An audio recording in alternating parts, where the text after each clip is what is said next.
ಇಡೀ ರಾಜ್ಯ ಸಾರಿಗೆ ನೌಕರರಿಗೆ ಒಂದು ಗುಡ್ ನ್ಯೂಸ್ ಇದೆ. 170 ಕೋಟಿ ರೂಪಾಯಿ ಬಾಕಿ ವೇತನ ಇದೀಗ ಬಿಡುಗಡೆ ಮಾಡಲಾಗ್ತಾ ಇದೆ. ಸಾರಿಗೆ ಸಚಿವ ಭೈರತಿ ಸುರೇಶ್ ಘೋಷಣೆ ಕೊಟ್ಟಿದ್ದಾರೆ. ಬಾಕಿ ಇರತಕ್ಕಂತಹ ವೇತನದ ಪೈಕಿ 170 ಕೋಟಿ ರೂಪಾಯಿ, ಆ 170 ಕೋಟಿ ಬಿಡುಗಡೆ ಮಾಡೋದಾಗಿ ಸಾರಿಗೆ ಸಚಿವ ಭೈರತಿ ಸುರೇಶ್ ಘೋಷಣೆ ಮಾಡಿದ್ದಾರೆ. ನೌಕರರಿಗೆ 1,221 ಕೋಟಿ ಪಾವತಿಸಬೇಕು. ಅದರಲ್ಲಿ 450 ಕೋಟಿ ರೂಪಾಯಿ ಈಗಾಗಲೇ ಪಾವತಿಸಲಾಗಿದೆ. ಉಳಿದಿರತಕ್ಕಂತಹ 170 ಕೋಟಿ ರೂಪಾಯಿ ಬಿಡುಗಡೆಗೆ ಒಪ್ಪಿಗೆ ನೀಡಲಾಗಿದೆ ಅಂತಕ್ಕಂತಹ ಒಂದು ಭರವಸೆ ನೀಡಿದ್ದಾರೆ.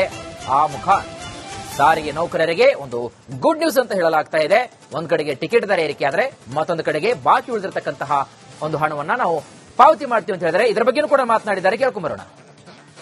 ಪರಿಷ್ಕರಣೆ ಪ್ರಕಾರ 1,770 ಕೋಟಿ ರೂಪಾಯಿ ಕೊಡಬೇಕಾಗಿತ್ತು. ಅದರಲ್ಲಿ 450 ಕೋಟಿ 221 ಕೋಟಿ ಬ್ಯಾಲೆನ್ಸ್ ಇತ್ತು.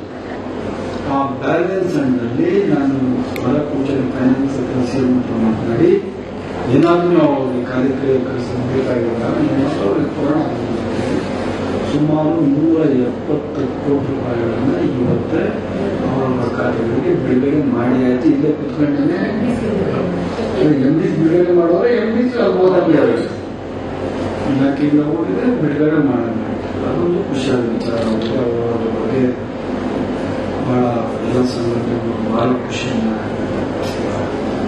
ನಮ್ಮ ಮಟ್ಟದಲ್ಲಿ ಆಗುವಂತ ನಾನು ಮಾಡ್ತಾರೆ. ಅದಾದ ನಂತರ KSRTCಲಿ ಅವರಿಗೆ ಹೆಲ್ತ್ ಸ್ಕೀಮ್ ಇದೆ. ಅದನ್ನು 4 ನಿಗಮಗಳಿಗೆ ವಿಸ್ತರಣೆ ಮಾಡಬೇಕು ಅಂತ ಹೇಳಿದ್ದಾರೆ. ಪರಿಷ್ಕರಣೆ